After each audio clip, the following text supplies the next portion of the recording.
Senhor presidente, deputado Léo Vieira, senhoras deputadas ainda presentes no plenário, você que nos assiste pela TV Alerj, nos segue pelas redes sociais, imprensa e colegas de trabalho aqui da casa.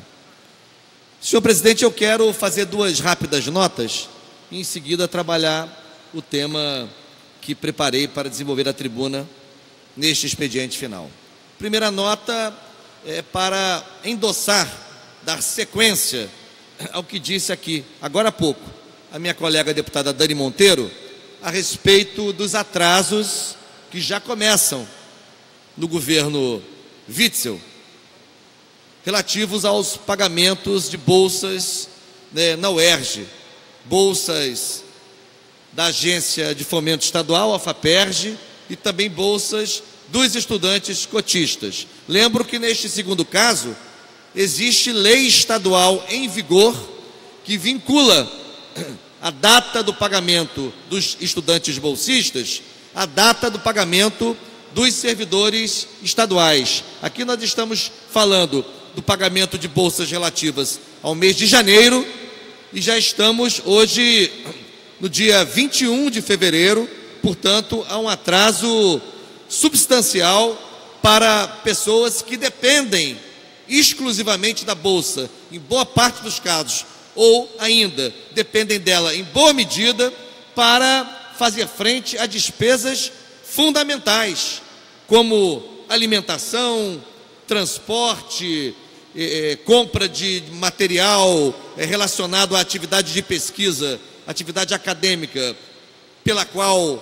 para a qual recebeu a bolsa. Portanto, não se trata simplesmente de um atraso a ser registrado. Isto compromete as condições de sobrevivência desses estudantes, compromete as condições de trabalho dos pesquisadores que fazem as suas pesquisas, independentemente do ano letivo, que a atividade de pesquisa não entra em recesso. A atividade de pesquisa não entra de férias. Os laboratórios, os levantamentos, os estudos, as pesquisas bibliográficas, tudo isso não obedece a um calendário formal. O que entra em recesso na universidade no período de férias são as aulas, mas existe um conjunto de várias outras atividades acadêmicas que seguem acontecendo. Os estudantes e os pesquisadores não podem ser prejudicados com esse atraso. Portanto, quero aqui denunciar, lembrar que no que diz respeito aos estudantes, nós ainda temos muitas fragilidades naquilo que deveria ser uma efetiva política de assistência estudantil, da qual participam as bolsas, mas não apenas as bolsas, é o restaurante universitário, é a gratuidade nos transportes, é a moradia estudantil. Tudo isso forma um conjunto que busca garantir não apenas o acesso, mas a permanência do estudante ao longo do curso superior, para que ele conclua o seu curso, para que ele complete a sua formação. Portanto, fica aqui o registro relativo a esse atraso, fazendo um apelo, por enquanto é um apelo, além da denúncia é um apelo, para que o governo do Estado acerte o pagamento das bolsas, não apenas através da FAPERJ, que já sofreu tanto no desgoverno Pezão, sofreu inclusive ameaça de redução na receita tributária vinculada ao orçamento da FAPERJ, que é matéria constitucional, e também a bolsa de estudos, as bolsas pagas aos estudantes cotistas, como bem lembrou aqui, e eu endosso a minha colega deputada Dani Monteiro. O segundo registro, a segunda nota que quero fazer é dando sequência à intervenção que fiz ontem aqui sobre o problema da falta de vagas na rede estadual. Ontem eu já desenvolvi com muitos detalhes. Quero apenas fazer uma nota em acréscimo, que é uma nota decorrente da reunião que aconteceu anteontem no Ministério Público, com a participação, portanto, obviamente, de promotores de justiça, da Defensoria Pública e também de representantes da Secretaria de Estado de Educação. E esta reunião culminou com um conjunto de recomendações que eu faço aqui a ler rapidamente. Diante do exposto, considerando a situação emergencial e a necessidade de se buscar uma segurança integral e efetiva para a atual demanda, o MP e a Defensoria recomendam à SEDUC, sem prejuízo da adoção de outras medidas administrativas cabíveis. 1. como medida emergencial, exatamente o que a gente falou aqui, que a SEDUC reveja todas as terminalidades, encerramento de turmas e absorções de turmas, turnos ou unidades realizadas nos últimos 3 anos. Ou seja, reverter as decisões de fechamento de escola, fechamento de turma, fechamento de turno, que foram a desgraçada marca da política educacional do desgoverno Pezão do quadriênio passado. Segunda recomendação, que a SEDUC aproveite, otimize ao máximo as salas de aula existentes em todas as escolas, para que não haja salas de aula ociosas com listas de espera longas na mesma escola. Aliás, uma contradição absurda que na mesma escola haja salas de aula ociosas, professores com carga horária disponível, que poderia ser acrescentada, dobrada através da GLP, e alunos em lista de espera. Portanto, é a segunda recomendação. E uma outra recomendação, esta me parece, deputada Renata, preocupante, já falei sobre ela ontem, que é a recomendação, caso as recomendações anteriores não sejam suficientes, a recomendação da compra de vagas em escola particular. Sobre esta, eu tenho todas as reticências, como manifestei ontem aqui. É preciso que o Estado garanta o direito à educação, que é seu dever constitucional, pelos meios públicos, com orçamento público, com equipamentos públicos, com professores da rede pública, enfim. Portanto, fica aqui, de certa maneira, essa nota em acréscimo ao debate que fiz ontem.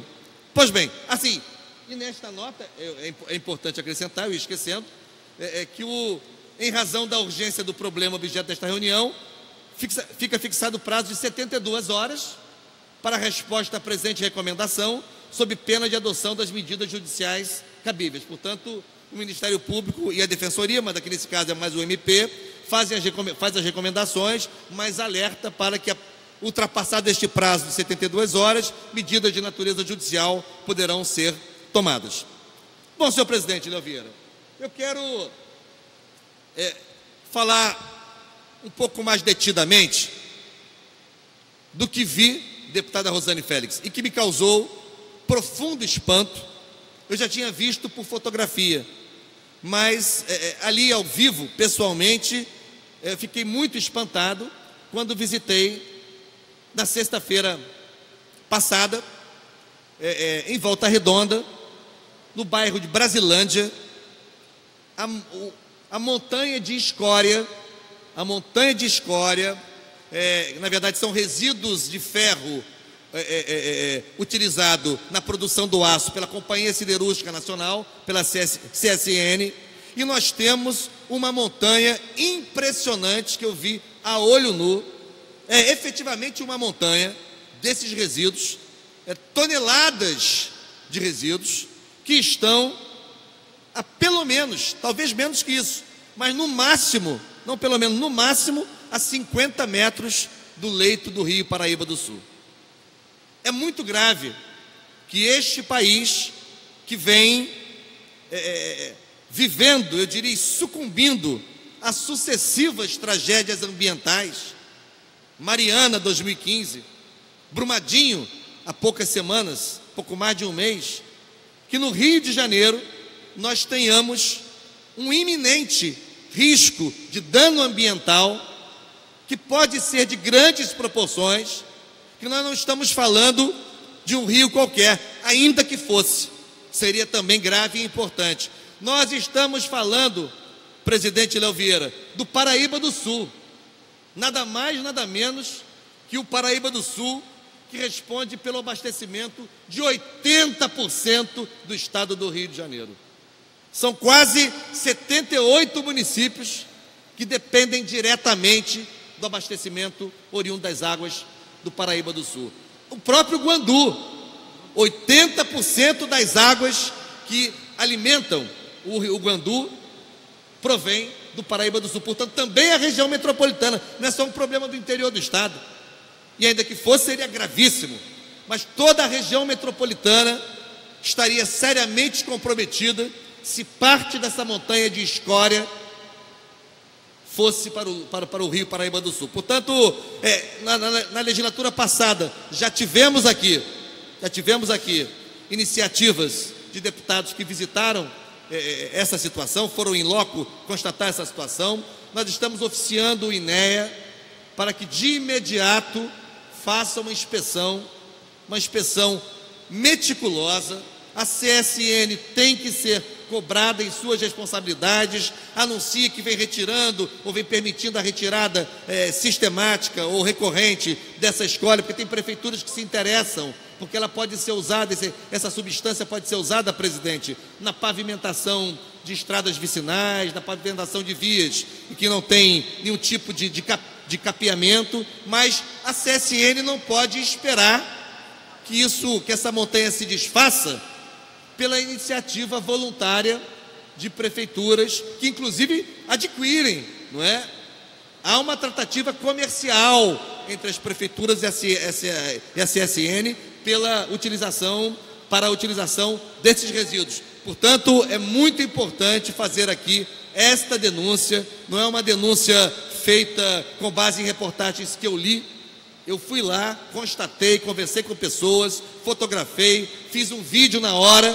É impressionante, e eu convido os senhores deputados e as senhoras deputadas, aqueles que ainda não estão, porque provavelmente alguns já estão, se inteirarem da situação. Nós temos no Rio de Janeiro uma situação de grave risco ambiental, que é essa montanha de escória às margens do Rio Paraíba do Sul. Salvo engano, a distância regulamentar pelas normas em vigor é que isso esteja no mínimo a 100 metros de distância do rio. A distância não é nem de 50 metros mais. Portanto, faço aqui essa denúncia, anuncio que oficiarei ao INEA para que tome as providências cabíveis e recomendo que a comissão especial que vai ser constituída nesta casa, embora seja destinada exclusivamente à inspeção de barragens, amplie o seu escopo e alcance esta verdadeira ameaça ambiental que paira sobre o estado do Rio de Janeiro, pois é o nosso principal rio, que corre risco grave, iminente, de poluição e de danos, assim, eu diria, presidente, que podem ser de difícil reversão, podem ter consequências imponderáveis, consequências difíceis de mensurar, pelo abastecimento, como eu já disse, de 80% das águas do Guandu, de quase 80 municípios fluminenses. O Rio de Janeiro sofreria um grande dano, e muitos municípios paralisariam inúmeras atividades, fora os riscos à saúde, fora os riscos à integridade da população do nosso estado e desse município. Agradeço a Vossa Excelência a paciência, mas não posso deixar de pronunciar com veemência sobre essa grande ameaça que paira sobre o Rio Paraíba do Sul, portanto, sobre o nosso estado do Rio de Janeiro.